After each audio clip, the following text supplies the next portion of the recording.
안녕하세요. 대구부동산 서입니다. 12월 12일. 아이고, 영화가 생각나네요. 일일 브리핑 해보도록 하겠습니다. 내 순자산은 2.4억입니다. 투자 시장에 뛰어들까요? 아마, 그거 가지고 뭐 이런 이야기를 할지도 모르겠어요. 2.4억? 어떻게 보면 굉장히 큰 돈일 수 있습니다. 자, 지난번에 뉴스 나왔을 때 10억 있으면 상위 10%, 자산 5억에 부채 1억을 빼고 순자산 4억이면 이게 평균이라는 이야기를 했죠. 제가 평균과 그 중간값에 대한 이야기는 자주 하는데요. 그때 요 4억이라는 말을 말씀드리면서 이거 굉장히 큰 돈이다 라는 그런 말씀을 드렸는데요. 이거 상위 30%예요. 그러면 딱 중간은 얼마냐? 2억 4천입니다. 2억 4천. 중간값과 평균값의 차이가 큰 것은 상위 소수의 부자들이 굉장히 많은 부를 가지고 있기 때문에 나타나는 현상이죠. 2.4억 가지고 투자할 만할까요? 투자하기 좀 애매하겠죠. 이게 상위 50%라고 말씀드릴 수 있죠. 2.4억 가지고 있으면 상위 50%예요. 집을 가지고 있는 사람은 한 60% 정도는 집을 가지고 있어요. 무주택자가 한 40% 정도 되죠. 집 살 사람이 많이 없다. 그럼 누가 집을 사느냐? 뭐 신혼부부나 아니면 뭐 정책자금 대출 받을 수 있는 요런 부류들만 집을 살 수 있죠. 2% 뭐 중후반대의 금리까지도 가능하니까요. 대다수는 투자가 아니고서는 뭐 실거주로 살아 이런 이야기를 하는데 그마저도 쉽지 않은 그런 모양새죠. 주담대 금리 많이 떨어졌다는 이야기는 나오는데요. 나는 왜 4%가 넘을까? 그래서 대출 금리를 보면 대다수는 4% 중후반대, 실질적으로 4% 후반대 신규 차주들은 요 금리로 대출을 받아야 돼요. 그래서 투자는 쉽지 않다. 은행이 가만히 넣어놔도 4% 주거든요. 투자 수익률 확정적으로 보장받을 수는 없는 모습이죠.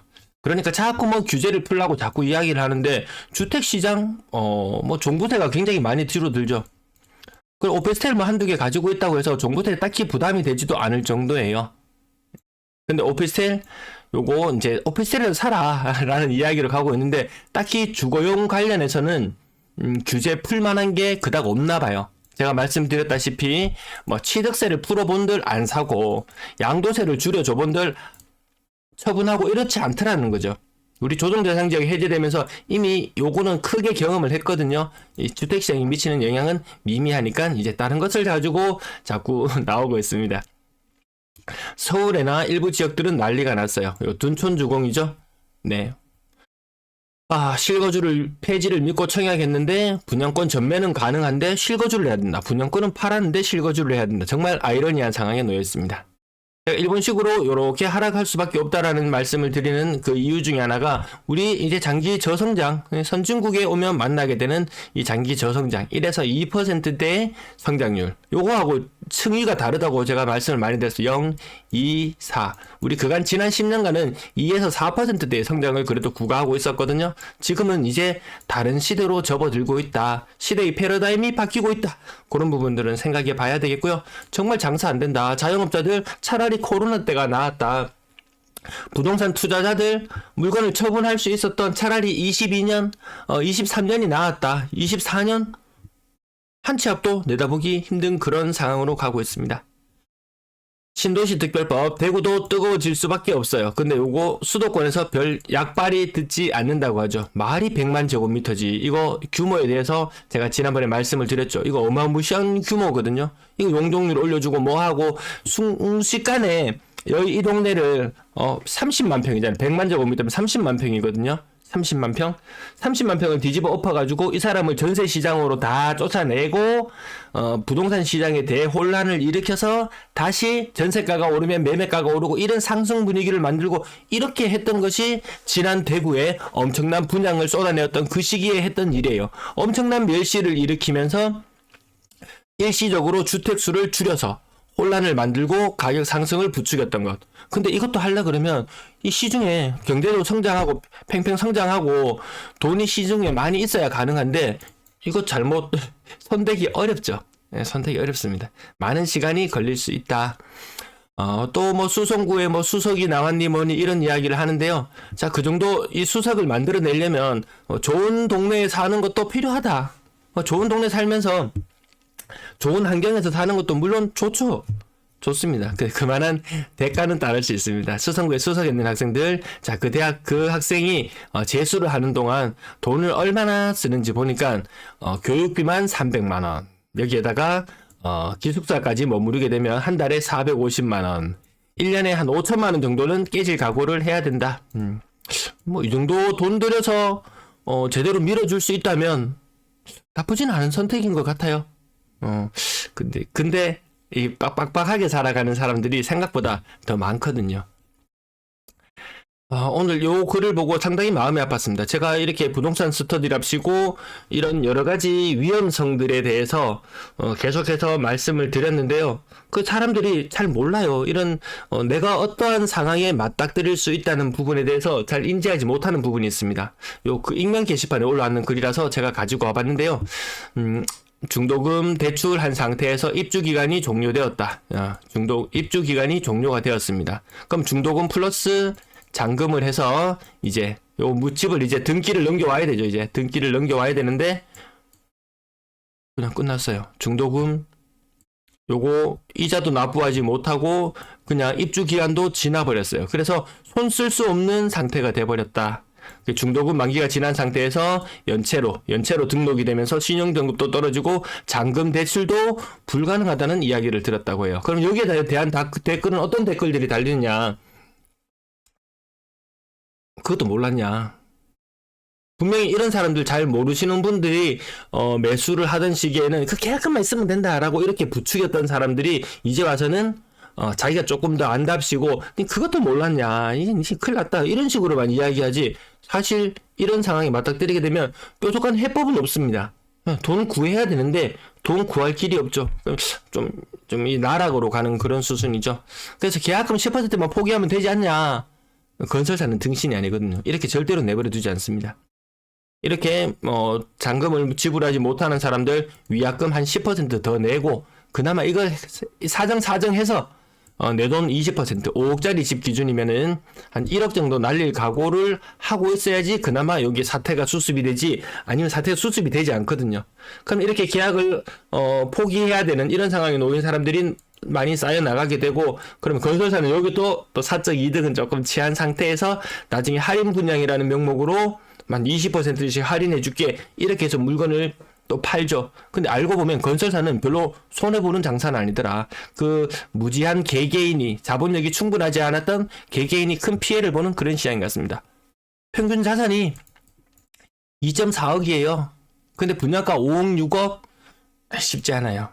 내가 4억, 5억짜리 집에 살다가 5억, 6억 하는 집으로 이제 이주해서 들어가려고 해요. 그럼 요것도 이제 처분을 하든지 어떤 수순을 거쳐야 되잖아요. 그럼 그 아래 층위에 있던 또 자산을 가진 사람들이 또 요걸 받아주고 해야 되는데 그게 쉽지 않죠. 돈이 안 모입니다. 이제 돈이 안 모여요. 자, 대구 평균 29% 하락으로 하락률을 조금 조정했습니다. 특례보금자리로는 하반기 이제 돈 다 떨어졌다는 말이죠. 돈 다 떨어지고 나면 거래량은 요런 수순까지도 갈 수 있다. 내년에 뭐 신생아 특례라든지 이런 거 이야기하는데 그 효과 크지 않다. 이 특례 한 4분의 1 정도 효과밖에 거래량 증가에 영향을 미치지 않을 것이다. 대구의 거래량 안 좋았을 때 한 800건 정도 수준 나왔어요. 특례로 인한 거래량 상승 한 800건 정도 봤어요. 여기에 플러스 알파까지 거래량이 붙으면서 2,000건이 넘는 거래량이 나와주기도 했었죠. 플러스 알파는 사라질 것이다. 특례로 인한 효과는 4분의 1 토막이 날 것이다. 그러면 거래량은 1,000건 수준으로 떨어질 수 있습니다. 1,000건 수준으로. 지금 떨어지고 있는 수순으로 가고 있거든요. 자, 매도 물량 38,000개 수준 계속 유지하고 있고요. 전세 물량도 줄어들지 않고 다시 월세 물량과 함께 서서히 아주 미세하게 증가하는 모양을 취하고 있습니다. 오늘 거래량 92건. 이틀치 거래량 100건을 넘어서지 못한 지 좀 지났습니다. 1431건의 거래량을 보이고요. 거래량은 지금 거의 한 86%, 87% 정도 신고가 마무리되었거든요. 자, 이쯤에서 거래가 많이 터져준다면 1700건대. 그 1700건대도 나오지 않을 확률이 더 높아 보입니다. 더 우려스러운 부분은 여기입니다. 여기. 12월 거래량은 더 줄어들고 있는 모습으로 가고 있습니다. 거래량은 한 1500건대 정도 나올 것으로 예상하고 바라보면 될 것 같습니다. 이게 서서히 줄어든다는 거죠. 뭐 규제 해제책이라고 내놓는다는 게 오피스텔이나 만지작거리고 있으니까 뭐 일이 풀릴 턱이 있겠습니까? 두산 리버드 제니스 15억 9천, 네, 49평. 버머 엘리넷들 9억을 살짝 넘어가는 모습, 고층이 9억을 살짝 넘어가는 모습. 뭐 분위기 한창 좋을 때는 좀 있으면 10억이 넘어가니 많이 이야기가 있었지만 그렇지 않더라. 자, 이때 21년에 입주했던 아파트들, 요런 것들이 시장에 매물에 나오고요. 22년에 입주했던 월성 3정 45평형 가격 8억 2천, 45평이 8억 2천. 만촌 3차 가정팔거 드림 8억 4천, 고점 대비 35% 정도 빠져있는 모습으로 보여지고요. 범은 라운 프라이빗 고점 대비 36% 빠져있네요. 끝자리가 살짝 올라가고 살짝 내려가고 이런 차이는 있지만 갑자기 끝자리가 살짝 내려오는 거래들이 약간씩 더해지기 시작하더라. 범어숲 화성파크 드림에스 36% 고점 대비 빠져있고요. 6억 이상 거래량 오늘 10건, 네, 95건 중에서 10건의 거래량, 많이 고가 아파트 많이 줄어들었죠. 그 아래 층 위에 있는 아파트들 마찬가지로 큰 힘을 쓰지는 못할 것이다. 월성 3정 32평형에 5억 6천. 45평형에 8억 2천. 요거 한번 생각해 볼 필요는 있을 거예요. 45평형과 32평형의 가격 차이. 남산 롯데캐슬 소형평형 은근히 선방하더라. 근데 전체 세대수나 이런 것들로 봤을 때 거래량 자체는 절대 거래량 자체는 많지 않다. 동대구 엘리네들 21년식 아파트, 요런 애들이 시장에 21년, 22년식 아파트들이 시장에 막 쏟아져 나오고 있어요. 그 외의 아파트들은 가격이 그만큼 예전만 못하다는 느낌 드실 거예요. 월배 이편한 30% 떨어져 있고요. 한창 분위기 좀 괜찮을 때는 요 정도 층되면은 5억을 조금 넘어가는 그런 모습으로 거래가 되었던 것 같은데요. 4억 후반대의 거래. 이안 동대구 4억 7천. 요건 층위를 조금씩 높여가고 있습니다. 요거 제가 봤을 때는 조금 지금 분위기가 좀 갑자기 많이 수도권 기준으로 많이 급냉되고 있는 가운데 아직도 상승분이라고 분위기라고 생각하고 조금 높은 가격에 사는 사람도 있는 것 같다. 제 나름대로는 그렇게 진단을 내리고 있는 상태입니다. 4억 중반대의 거래도 보이고요. 고점 대비 30%씩 빠지는 모습이 아주 흔하게 눈에 띄더라. 조금 빠졌다 싶으면 21년, 22년, 23년 아파트. 21년 아파트임에도 불구하고 고점 대비 28% 빠지기도 하고요. 누군가는 좀 굉장히 비싸게 사기도 합니다. 31%. 평균적인 느낌 보시면 고점 대비 한 29% 정도 느낌 나나요? 네. 자, 28%, 34% 상윤 화성파크 드림 4억 1천. 네. 끝이 살짝 숙이는 경우들이 이렇게 종종 나타나곤 합니다. 35%. 네, 3억 이상 거래 협성 유폴 에시아폴리스 43%. 평당 1,000만원 수준. 네, 평당 1,000만원 수준이 왔던 것이 올 한 여름쯤에 평당 1,000만원 수준 정도 느낌이었는데요. 가을로 넘어가면서 조금 힘을 받으면서 3억 7천, 8천 요 정도까지도 나왔다가 또다시 3억 4천 평당 1,000만원의 모습을 나타냈고요. 그 다음은 고점의 하락률만 살짝 볼게요. 평이 부르죠. 3억 500. 계속 고만고만한 거래 가격을 보여주고 있는 것 같습니다. 건물 보성 2차 41%. 92년, 30년차 아파트 이런 것들. 건물도 같이 끼워달라고 이야기하고 싶죠. 건물도 굉장한 곳입니다. 그 지하철역 인근에 살고 있는 사람 수들을 조사해 봤을 때 범물동, 지산 범물, 아무튼 범물, 제 기억으로는 범물이 맞는 것 같습니다. 지하철 역세권이라고 불릴 수 있는 지하철역 기준으로 반경 500m 안에 살고 있는 인구수를 봤을 때 지산 범물 나머지 쪽 동네가 1등으로 많았어요. 그 많은 사람이 모여 사는 곳에 아파트 연식이 그렇게나 오래되어 버렸다. 완납거래 대금 떨어져 있죠. 못 올라갑니다. 못 올라가요. 고가 아파트들이 거래가 뜸해졌기 때문에 못 올라갑니다. 이런 모습 나타날 수 있다는 거 한번 좀 생각해 보면은 급냉되는 속도가 생각보다 더 빠르게 나타나는 것 같아서 조금 위태로워 보이기도 합니다. 싼 아파트의 거래 비중은 높아지고 비싼 아파트 거래 지금 요거 11월달 모습 보면은 요때하고 비슷하죠. 아마 12월달 되면 요것도 더 줄어들 거예요. 고가 아파트 거래들 더 줄어들 것으로 그렇게 예측하면서 바라봅니다. 분양권 9건 분양권 그래 진짜 심상치 않죠. 오늘 거래 9건 이틀치 그 전달만 해도 20건 30건 이렇게 거래되던 모습이 다시 예전의 모습으로 돌아와 버렸습니다. 분양권 거래 시장이 조금 참담하게 느껴집니다. 예. 팔 수 있을 때 팔 수 있어야 되는데 그게 쉽지가 않아요. 그게 쉽지가 않습니다. 손절하는 것이 쉽지가 않습니다. 전세 거래량 97건, 오늘 매매 거래량과 비슷한 모습을 보여주고 있습니다.